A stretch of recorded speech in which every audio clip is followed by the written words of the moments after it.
বিয়াই তাহলে বিয়ার কথা শুরু করেন। তাহলে বিয়াই মেয়ে কি পছন্দ হয়েছে?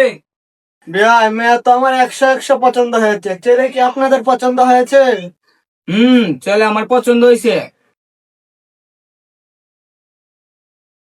ছেলে কি করে?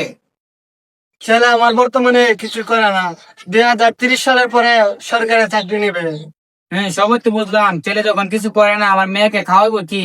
ছেলে ব্রাইডাল সাপোর্ট করে, বাপ দাদার অনেক সম্পদ আছে, আপনার মেয়েকে বসে বসে খাওয়াতে পারবে।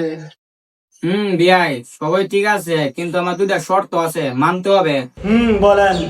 প্রথম শর্ত হলো আমার বংশগত কোনো ব্রাজিল সাপোর্টার নাই, আমরা আর্জেন্টিনা সাপোর্টার, এর জন্য বিয়ে দিতে পারবো না।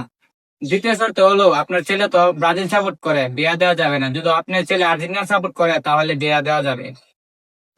বাবা মেয়ে তো সুন্দর আছে, আমি আর্জেন্টিনা যেতে রাজি আছি।